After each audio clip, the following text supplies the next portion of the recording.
1 Tessalonicenses 4, 16 e 17 diz assim: pois, dada a ordem, com a voz... Isso.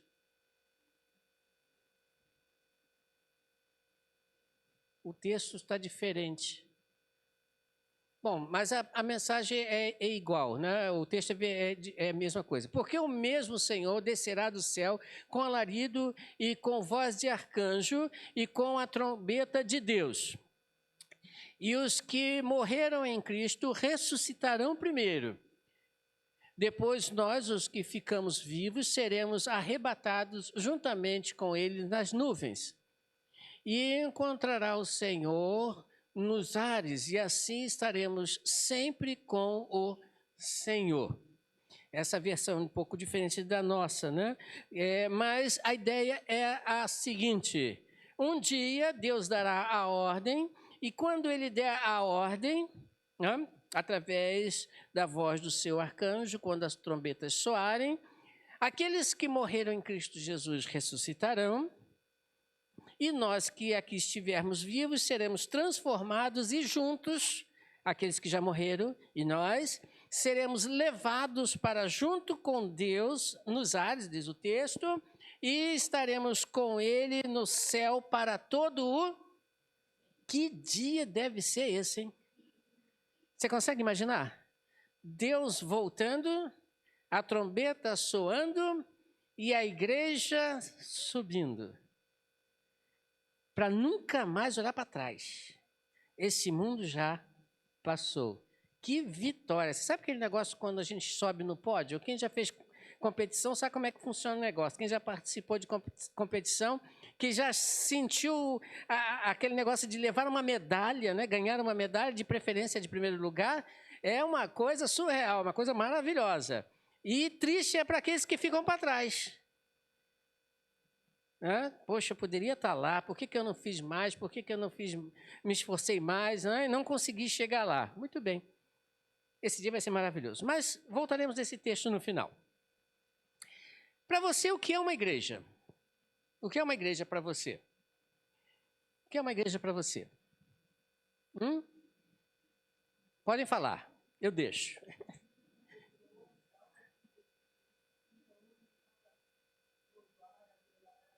Isso, a irmã Nancy deu uma definição bem teológica do que é a igreja. Obrigado. A igreja é a reunião dos salvos. Em Hebreus capítulo 10, versículo 25, só a primeira parte, o apóstolo Paulo diz uma coisa interessante para você e para mim. Hebreus capítulo 10, versículo 25, somente a primeira parte. O que diz aí?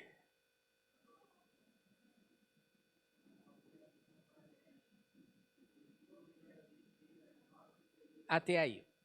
Não abandonemos,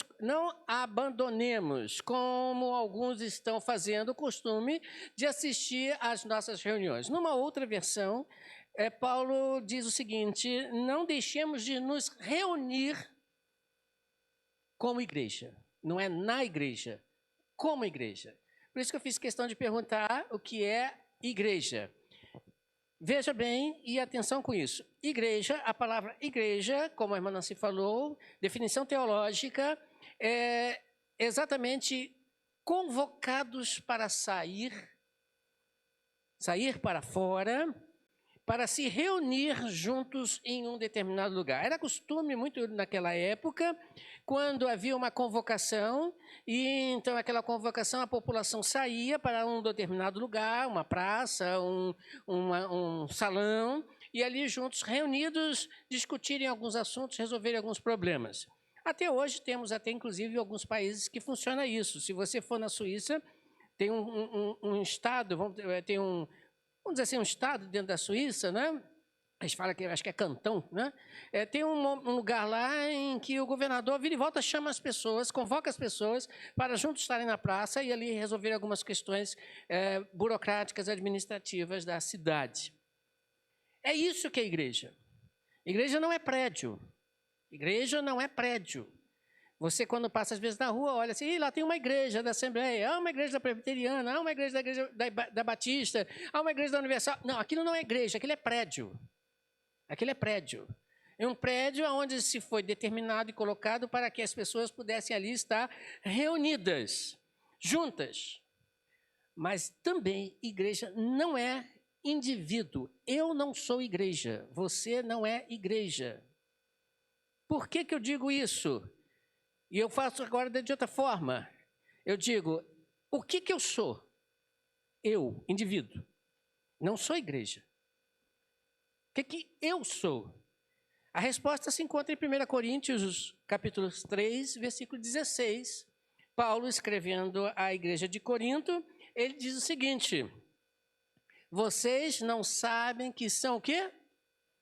Santuário de Deus, e que o Espírito de Deus habita em vocês. Ou, em outras palavras, eu sou o santuário de Cristo, do Espírito Santo, que habita em mim.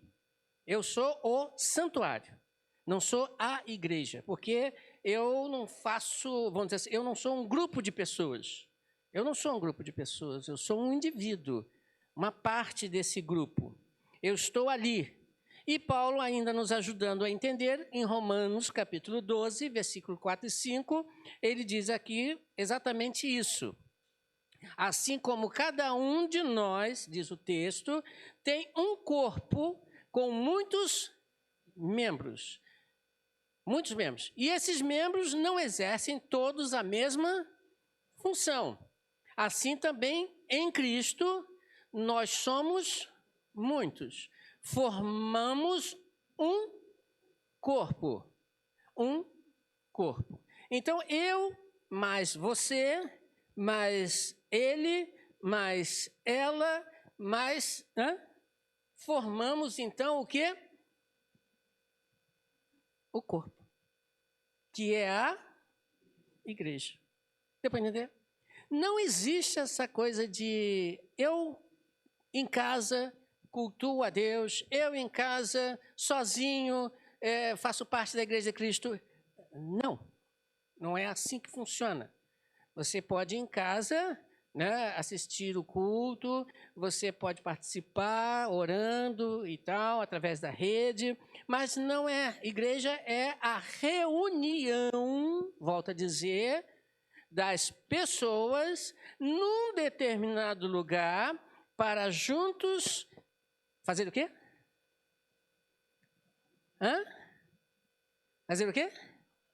Adorar. Ontem o pastor Nilton falou exatamente isso.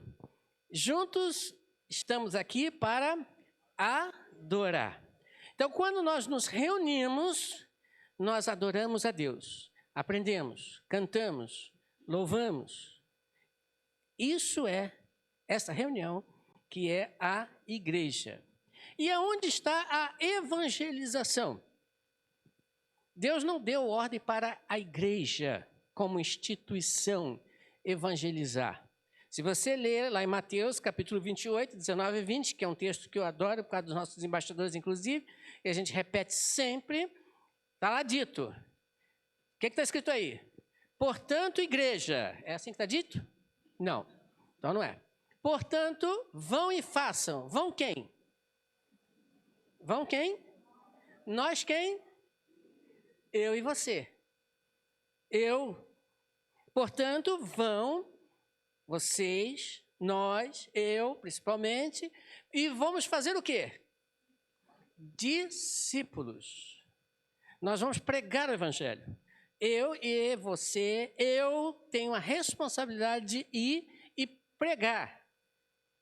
Não é a igreja, instituição que gera convertidos. Sou eu e você. Está dando para entender?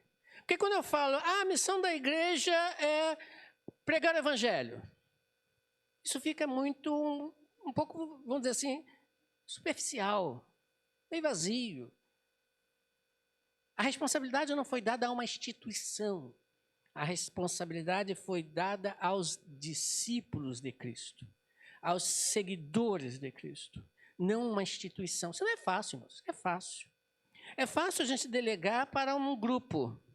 Só que quando eu delego para um grupo, eu estou fazendo o que automaticamente? Tirando o meu fora. Tirando o meu corpo fora. É fácil. Isso é função do pastor. Isso é função do missionário. Isso é função do ministro. Fez aniversário, ficou mais velho, tem tempo ainda para trabalhar. Né? Isso é função dos outros. Eu estou doente.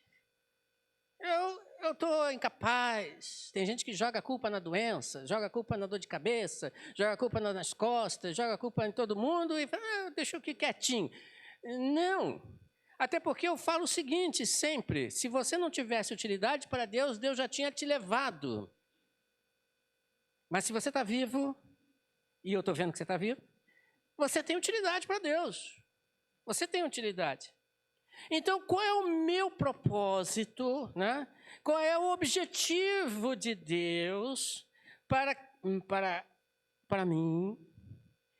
Não é para você, não é para nós, é para mim. Né? Qual é o objetivo de Deus para mim, colocado, para que então sejamos uma igreja vitoriosa, uma igreja de propósito? Qual é o objetivo de Deus? Qual é o objetivo de Deus? Deus deixou para a gente um objetivo. Deus deixou para nós um propósito. Qual é o propósito?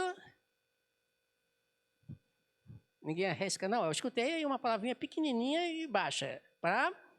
Pode falar de novo, quem falou? Ide e pregai.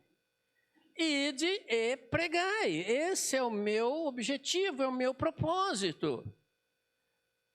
Ok? Não é só louvar. Não é só cantar, é também e principalmente pregar, anunciar a palavra de Deus aos que estão longe de Cristo. E aí nós nos deparamos com um problema. Qual é o problema? Quando eu digo que a igreja é triunfante, né, o pessoal aí da teologia lembra disso, né, quando foi feita aquelas perguntas sobre a igreja triunfante, né, pastor Cássia? Igreja triunfante, militante, triunfante e coisa e tal, né? O que é uma igreja triunfante? É engraçado que a definição da palavra diz muito. A palavra triunfante significa capacidade de ser vitoriosa. Vou repetir. Triunfante significa capacidade de sermos vitoriosos. Então, Cristo me capacitou para que eu pudesse ser vitorioso. E você lê isso na expressão de Jesus Cristo, quando ele diz, portanto, ide. Ele, no versículo anterior, diz, é-me dado todo o poder. Portanto, então, agora vocês, eu estou mandando, não estou pedindo, nem sugerindo, vocês vão e preguem o evangelho. Mas, antes disso acontecer, ficar em Jerusalém, lá, aguardando o dia em que vocês serão revestidos do poder do Espírito Santo para ser testemunhas, tanto em Jerusalém, Samaria e assim por diante. E então, naquele dia, chamado dia do Pentecostes, na festa dos Pentecostes, o que aconteceu? O Espírito Santo capacitou a igreja, eu e você, né, o conjunto, o corpo, para fazer com que a palavra dele fosse anunciada. E olha que coisa interessante. Pedro toma a palavra naquele meio, você lembra a história, e de repente ele prega, e quantas pessoas se convertem? O pastor Nilton falou isso, quem estava aqui ontem lembra. Já de cara 3.000, por aí. A igreja alcançou o seu objetivo ali, e ela tem alcançado o seu objetivo. O problema, irmãos, aí que está o problema, né? Como nós temos, né, exercido esse objetivo? O que você tem feito para que esse objetivo seja alcançado? Para alcançar esse objetivo, você precisa entender o seguinte, que o mundo, as pessoas, precisam ver Cristo em nós.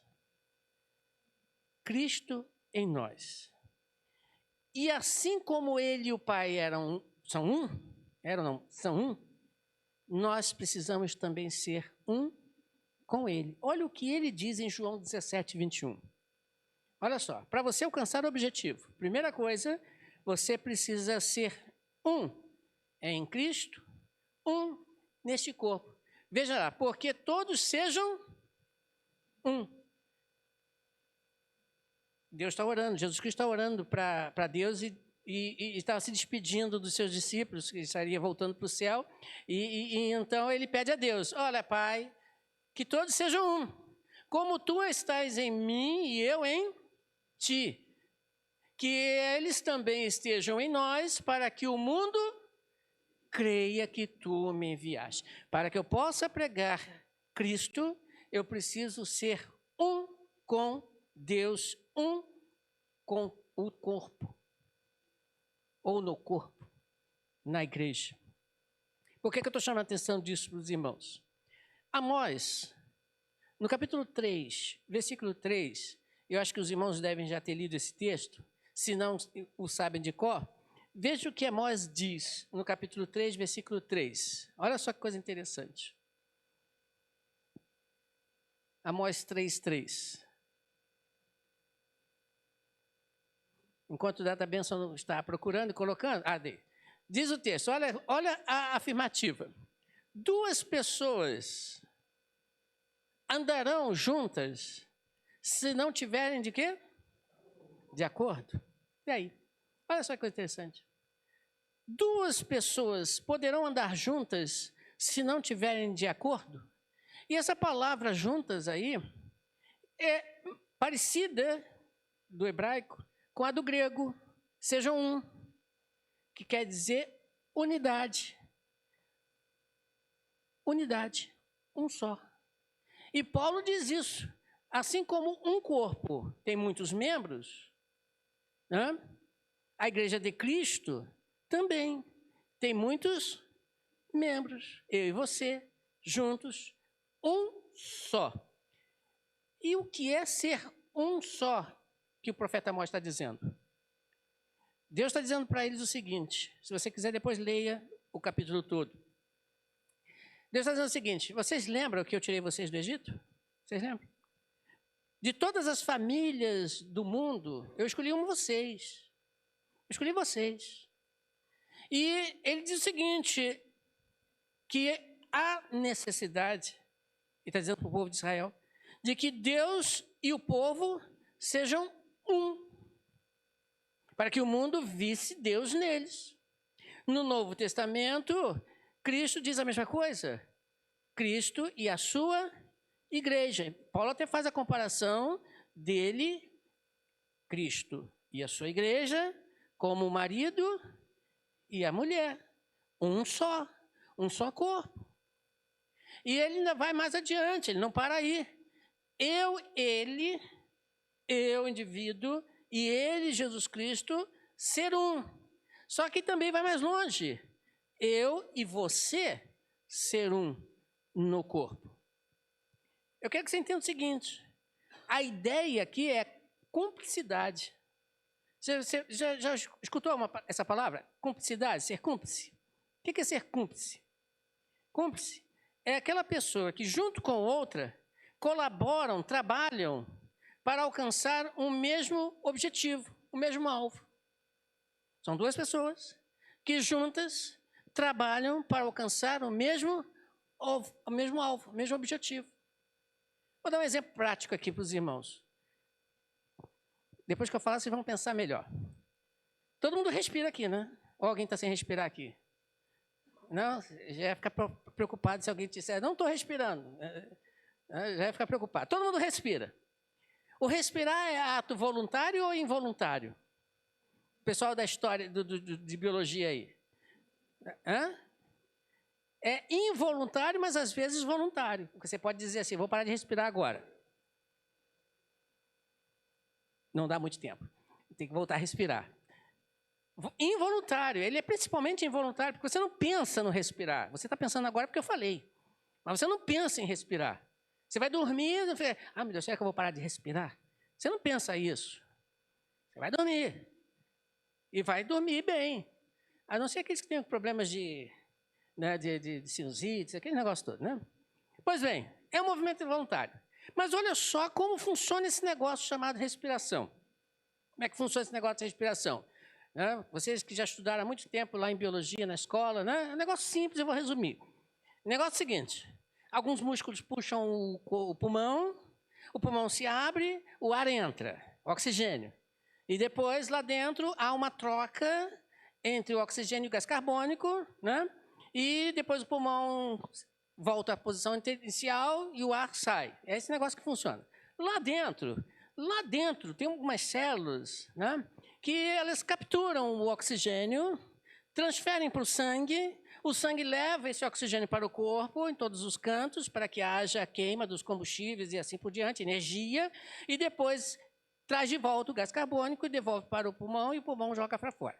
Esse negócio aí funciona todo dia, já há muitos anos, e não vai parar hoje. Né? Agora imagine você, se de repente, aqueles alvéolos, que são onde ocorre a troca, resolvesse falar o seguinte assim para você: ó, o negócio é o seguinte, eu sou tão pequenininho, vou aumentar aqui o meu tamanho e jogar mais sangue lá para dentro do pulmão. Aí a coisa vai ficar mais tranquila. Quem já estudou sabe que se isso acontecer, o que acontece com a pessoa que é inundada de sangue no pulmão? Morre sufocada, afogada. Porque o sangue não é assim que funciona. Ah, mas não é ele que leva o oxigênio? O oxigênio entrou, ele pega e leva. Não funciona assim. Não funciona. Mais ou menos isso o nosso corpo em relação a Cristo. O corpo, bem ajustado, funciona para o crescimento do próprio corpo. Eu respiro, o ar entra nas fossas nasais, passa pela traqueia, chega nos pulmões, lá nos alvéolos há a troca, o oxigênio volta, entra para o sangue, ele então circula, ele troca lá dentro, passa o oxigênio para o gás carbônico volta para o pulmão, e depois você, no colocar para fora, no expirar, você coloca o ar para fora que não presta e depois puxa o que presta, e assim funciona direto. É uma coisa de inspirar e expirar. Você não pensa nisso, você não faz cálculo do quanto ar vai entrar, você não pensa nisso, você só quer respirar e vai respirando. É assim que funciona. Mas imagine, vou dar outro exemplo agora, o coração. O pessoal aí da pressão alta. O que acontece se a pressão sobe demais e fica muito tempo elevada? O que acontece? Quem sabe dizer para mim? Força o coração, já começa que força ele. Né? Força o coração. Mas tem outras coisas que podem acontecer. Pode ser um derrame, um AVC, uns vasos arrebentam. Né? Se for no cérebro, pode trazer problemas de paralisia, assim por diante. Mas tem uma outra coisa também que às vezes a gente não fala muito. Ninguém pensa nela. A pressão alta também prejudica quem? Os rins. E, de repente, de uma hora para outra, você pode ficar sem o funcionamento dos rins, que é justamente o filtro aonde pega as impurezas do teu corpo e joga pela urina para fora. Os rins param. Ah, é pressão demais? Os rins param. O que eu quero dizer com esses exemplos anatômicos nossos daqui de biologia? O que eu quero dizer? O que eu quero dizer com os irmãos? Voltando ao corpo de Cristo. Se eu não consigo ser um com meu irmão, como consigo ser um com Deus? Se eu não consigo ser um com o que está do meu lado, que eu vejo, trabalhando, respeitando as diferenças, como eu vou ser um com Deus, que eu não vejo? Você está conseguindo entender o que eu quero dizer? E cada um é cada um. Cada um tem o seu método, seu pensamento, sua individualidade. E cada um é cada um. Agora, se eu não consigo estar junto com o meu próximo, com o que está do meu lado, ser cúmplice com ele, a palavra certa é essa, como vou conseguir ser com Deus? Não funciona. Não tem como. Eu preciso entender as limitações. Vou dar um exemplo prático aqui. Alguém quer se habilitar a encher bola? Alguém se habilita? Ninguém se habilita? Puxa vida. Todo mundo com medo. O André se modificou.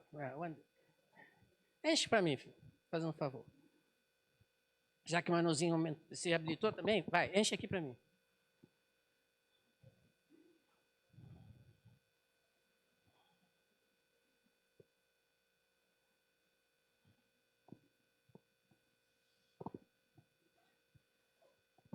sei, você que sabe. Ele perguntou se está bom. Eu falei, não sei, você que sabe.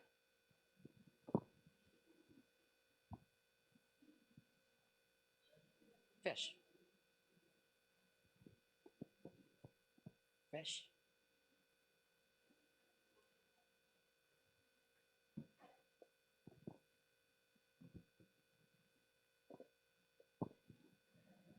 Vocês estão em perspectiva melhor do que a minha? Estão as duas iguais? Não. Mas por que não estão as duas iguais?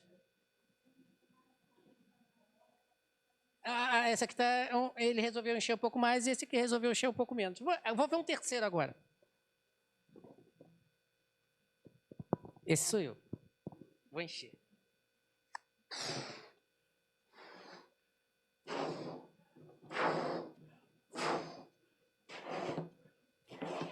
Calma quem pensou que vai estourar.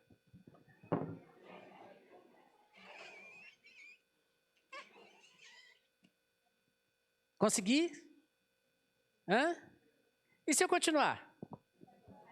Tem certeza? E estourou. Veja, o que eu quero com isso? O que eu quero com isso?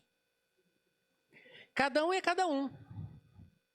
Cada um faz até onde consegue e acha que tá bom. E tá bom, tem duas bolas cheias aqui. Numa festa de aniversário, as duas vão funcionar. Ok? Mas tem pessoas que, infelizmente, faz o que eu fiz. Extrapola. Vão além. Mas não com limites. Mas sim sem limites na vida do outro.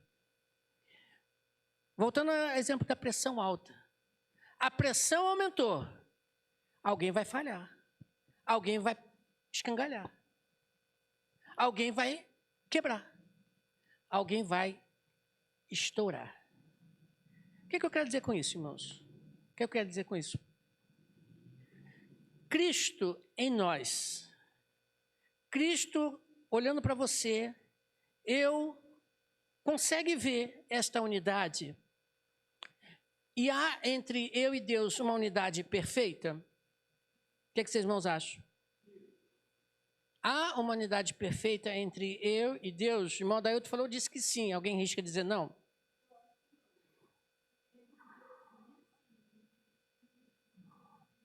A irmã falou bem. Deus para comigo, eu para com Deus. Sabe por que isso acontece? Porque eu sou falho. Eu erro para com meu Deus. Agora, no nosso meio, entre eu e você,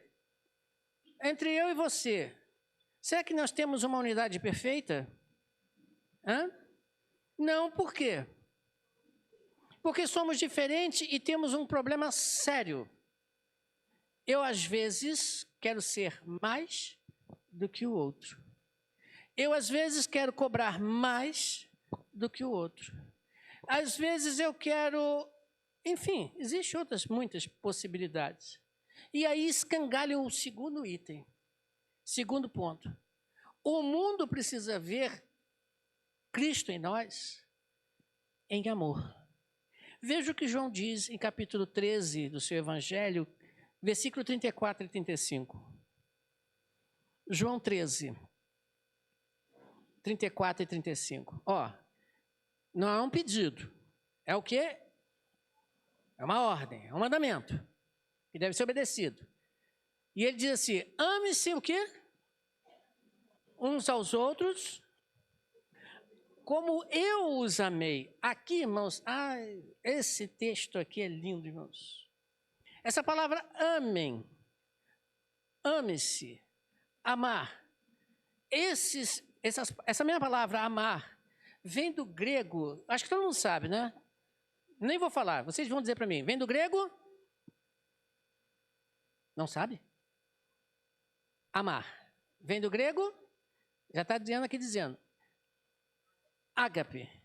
Amor de Deus. Não é o meu amor, não é o seu amor, não é o amor que as pessoas pensam, mas é o amor divino. O amor divino. Esse amor divino é o que nós precisamos exercer entre nós, porque se eu não conseguir amar uns aos outros, segue o texto, o que vai acontecer? Olha só, segue o texto. Com isso, todos saberão que vocês são meus discípulos. Se vocês amarem uns, se eu não conseguir amar a meu irmão, o mundo não vai ver Cristo em nós. O mundo não vai ver Cristo em mim, porque falta a palavrinha amar, a ação do verbo amar. Falta essa ação. Falta esse comportamento. E como Cristo me amou? Como é que Cristo me amou, irmãos? Como é que Cristo me amou? Faça uma reflexão agora rápida aí. Como é que Cristo te amou? Hã? Ele se deu por nós. O que mais? Como é que Cristo te amou? Ou te ama? Ontem o pastor Newton usou uma expressão que eu acho linda. Aquele texto é maravilhoso. Pedro nega Jesus Cristo. E o que faz Jesus Cristo depois com Pedro? Quem estava aqui viu. Ele chega para os seus discípulos que estavam pescando e chama de quê? Traidores, venham aqui.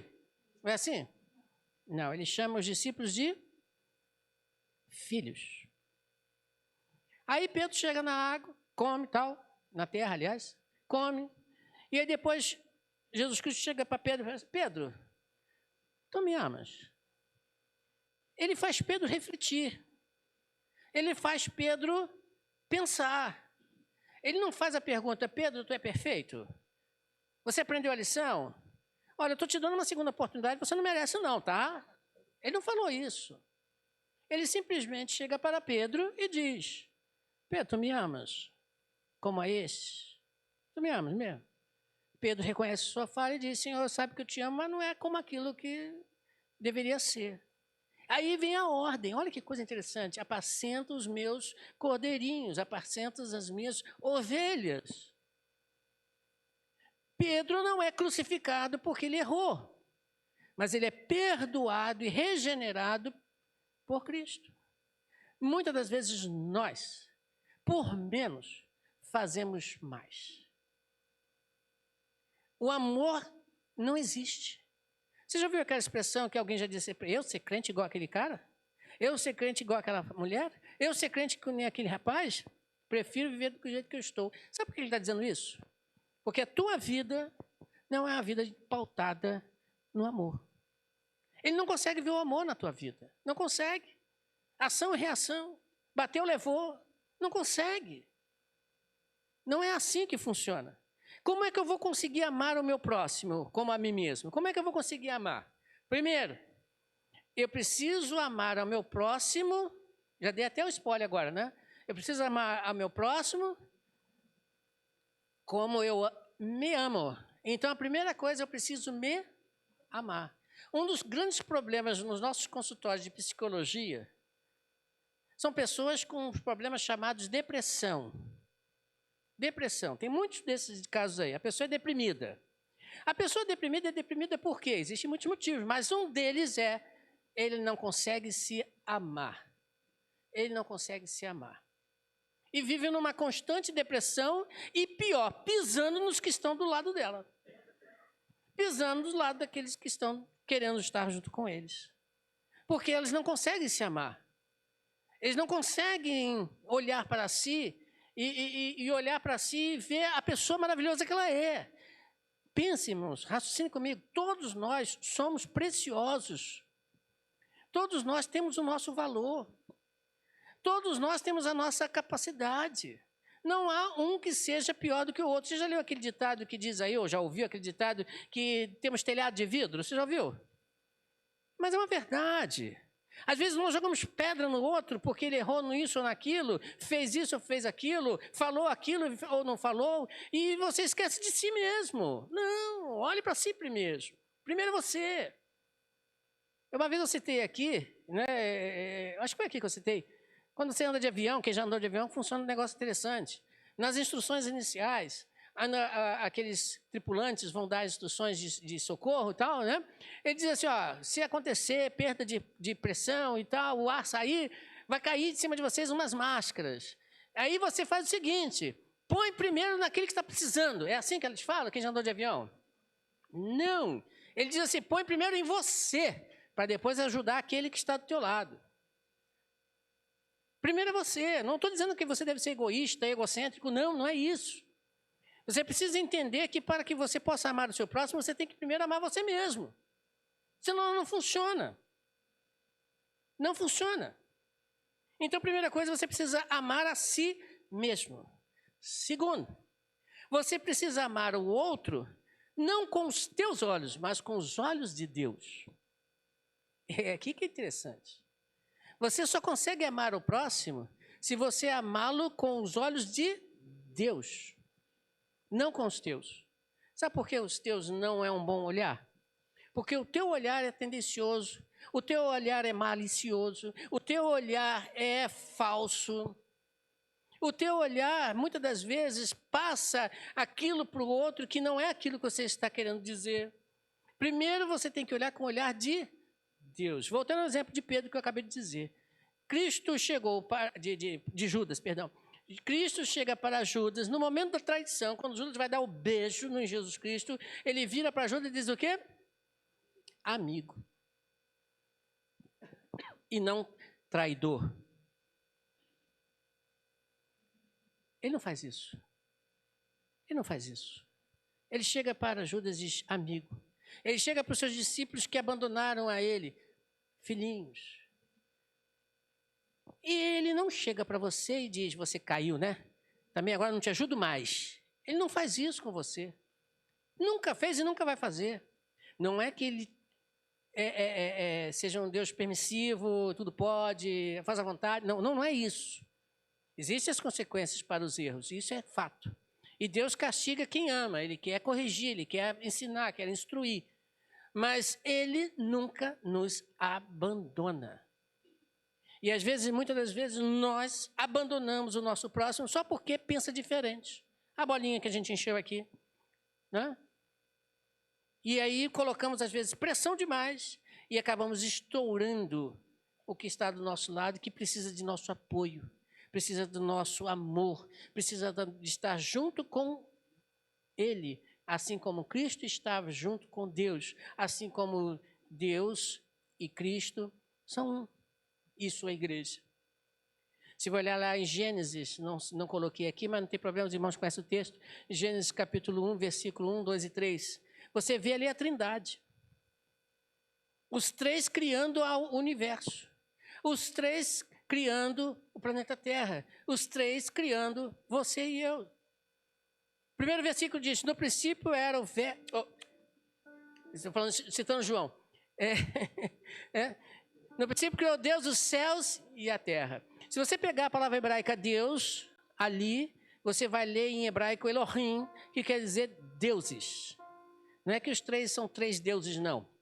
Você vai entender logo o que eu vou dizer. Não, não é isso não. Criou Deus, Elohim, deuses. No segundo versículo diz que o Espírito pairava sobre a face das águas. Espírito, que Espírito? Espírito Santo de Deus. Estava lá. E a palavra pairava quer dizer chocar. Em hebraico, chocar. Igual a galinha faz com os ovinhos. Vai chocando, gerando, até nascer o pintinho. É mais ou menos essa ideia. E no versículo 3 diz, haja, Deus começa, haja luz. Ou seja, o verbo, como João disse, eu estava quase citando, no princípio era o verbo estava com Deus, o verbo era o próprio Deus. Estavam os três ali, Deus Pai, Deus Filho e Deus Espírito Santo. Os três unidos com um só propósito, cumplicidade, em amor, criou este mundo que você hoje vive. O mundo só não é melhor porque nós não amamos a nós mesmos e também ao nosso próximo. Por isso as guerras, as violências, os distratos, as problemáticas que nós hoje encontramos. E para encerrar, o mundo precisa ver Cristo em nós, mas antes, como Deus nos vê? Como é que Deus nos vê? Jesus Cristo, quando veio a este mundo e morreu na cruz do Calvário, ele se colocou entre Deus e o homem. Ele se colocou como nosso propiciatório. Você já ouviu essa palavra? Propiciatório? Na Arca da Aliança, lá no deserto, o povo de Israel tinha uma arca que Deus mandou construir. E naquela arca, na tampa, aquela tampa se chamava-se propiciatório. Quando Deus olhava para o homem, ele não via os erros do homem, ele via Jesus Cristo. Porque dentro da arca tinha 3 elementos. Quem sabe os 3 elementos? O cajado, que significa a orientação que o povo se rebelou. Segundo, o maná, o alimento vindo do céu, que também o povo rejeitou. Terceiro, as tábuas da lei que o povo quebrou. Então, quando Deus olhava para o povo, ele olhava para o propiciatório, Jesus Cristo. Então, como é que Deus está olhando para você hoje? Graças a Jesus Cristo, ele não vê o seu e o meu pecado, o estado em que estamos. Ele vê Jesus Cristo que disse, naquele momento, na dor, que os nossos pecados, eles foram o quê? Purificados, pagos. Deus nos vê através de Jesus Cristo. E Deus olha hoje para a sua igreja, o seu corpo, a sua noiva, e ele vai olhar para nós, a sua igreja, a sua noiva, o quê? O eu todo-poderoso? Será que ele vai olhar para a sua igreja e vai olhar as nossas emoções, os nossos sentimentos, deturpados pelo pecado? Alterados porque o nosso eu está no controle do mal? Ou será que ele vai olhar e vai ver Jesus Cristo em nossas vidas? O que ele vai olhar? Lá em Apocalipse, não vou ler todo não, porque já é grande o texto e já estamos com uma hora bem avançada. Em Apocalipse, você depois lê, no capítulo 1, versículo 10 a 18. Quando de repente Deus aparece, Jesus Cristo aparece a João, né? Na ilha de Patmos. É interessante notar que quando João ouve, ele se volta para ver quem falava com ele. Mas quando ele se volta para ver quem falava com ele, diz o texto, no versículo 12, que ele ao olhar, ele viu aquele como filho de Deus, o filho do homem, e ele olha, não ele o Jesus Cristo, que antigamente ele conhecia aqui na terra, mas ele vê algo grandioso, e esse algo grandioso estava entre as suas igrejas, no versículo 12. Vê ali os candeeiros, né? Vê ali os candelabros que representam as igrejas. Você vê isso no versículo 20. Jesus Cristo está no meio da sua igreja, o seu corpo. Assim como o marido com a mulher estão dois, um só, unidos, está ali. E uma das coisas que me deixa triste é ver que muitas das vezes nós não estamos unidos em Cristo Jesus. Muitas das vezes nós não estamos unidos como corpo da igreja. Me permita colocar aqui uma observação. Ontem eu estava triste, por um lado, alegre por outro. Triste por quê? Pouquíssimos vieram. Aonde está a igreja? O corpo? Os membros? Eu sei que alguns têm os seus afazeres, seus problemas, suas doenças, eu entendo tudo isso. Mas cadê aquele ardor? Existe um texto no Salmo que diz, alegrei-me quando... Não, a gente não fala alegrei-me quando me disseram, vamos à casa do Senhor. A gente fala, ai, que negócio chato, tem que ir na igreja hoje de novo. Muitos falam assim. Ah, não, eu não vou não, estou cansado. Ah, não, eu não vou não, porque eu tenho outras coisas mais importantes para serem feitas. Tem gente assim. Eu não vou passar panos quentes nessa hora. Eu estava até falando com o Maldota, interessante que essa mensagem já tinha pronta desde essa semana, desde antes mesmo da série de conferência. Né? Mas vê como as coisas funcionam. Deus falando. Nós queremos evangelizar e ganhar o mundo, só que nós não conseguimos nem nos ganhar em amor e em harmonia. E Deus está passeando no nosso meio. Deus está passeando e está olhando para a gente. Está olhando para mim, está olhando para você. E no que Ele está olhando, como é que Ele vai nos ver? Como é que Ele vai nos ver? As 7 cartas da igreja, no capítulo 2, depois vocês podem ler. Ele olhava para a igreja, tinha não uma opinião sobre a igreja, mas tinha a visão, o que ela realmente era. E se você olhar bem nos textos, há uma palavra recorrente. Quem tem ouvidos, ouça. Há uma palavra que é recorrente ali. Ou seja, preste atenção no que eu estou dizendo. Preste atenção. E se você voltar lá na Ásia Menor hoje, se você quiser voltar lá na Ásia Menor, pode ir lá fazer um turismo e procure as igrejas de Pérgamo, Tiatira, Esmirna, Filadélfia, Laodiceia. Procure essas igrejas lá. Você só vai achar pedras. Algo que muito mal lembra alguma coisa que foi no passado. Por que isso acontece? Porque Deus disse, quem tem ouvidos, ouça. O que eles fizeram, não ouviram. Não ouviram. Nós queremos ganhar o mundo, mas muitas das vezes nós nos esquecemos que Deus está nos olhando. João tem essa visão dele no capítulo 1, pode observar lá. Olhos de fogo. Não tem nada oculto diante do Senhor. Você pode até agir de maneira bonita na frente dos homens, mas diante de Deus você não vai esconder a realidade. Como é que Deus está me olhando? Como é que Deus está te olhando? Às vezes será que estamos sendo vistos por Deus como opressores daqueles que estão ao nosso lado? Será que Deus está vendo a nossa realidade como pessoas que realmente se sacrificam um pelo outro? Por isso que eu falei, as pessoas pedem oração, muitas das vezes nós não sabemos nem o que está passando na vida da pessoa. Ah, Senhor, eu lembro de fulano que está passando por essa enfermidade. E amém, Deus esteja com ele e eu vou continuar minha vida. Às vezes nós fazemos assim. Não sentimos essa união. E o mundo não pode ver a gente. Não pode ver a gente por quê? Porque estamos iguais a eles. E se o mundo não nos vê, vai ver quem? Vai ver Jesus Cristo? Não. Não vai. Então entenda, irmãos. Voltando ao primeiro texto que eu falei que voltaria no final. Quando Cristo soar, chegou ao fim, quem vai subir para junto com ele estar em glória? O texto, ele é bem claro em nos dizer que ele vai chamar aqueles que estiverem junto com ele, tiveram um encontro com ele e formam então a sua igreja, a sua noiva. Quando Paulo diz que aqueles que estiverem vivos, aqueles quem? Os que realmente entregaram suas vidas a Deus, viveram realmente a igreja de Cristo, a noiva gloriosa, a noiva imaculada, perfeita. Cristo vai vir trazer esse pessoal. Não é os que dizem que são, não é aqueles que estão trabalhando por estar trabalhando, não é aqueles que dizem que são fiéis todos os dias, nos dias das ofertas e assim por diante. Não, não é isso não. Ele vai buscar os seus filhos, aqueles que com ele se fizeram um, se tornaram um entre nós e com ele. E assim alcançaremos a glória para todos sempre. Então lá no céu, irmãos, não existe rua de A e nem rua de B. Existe a mansão celestial. É bem claro isso no Apocalipse. Não existe o quarto de um e o quarto do outro. Não, existe a morada eterna.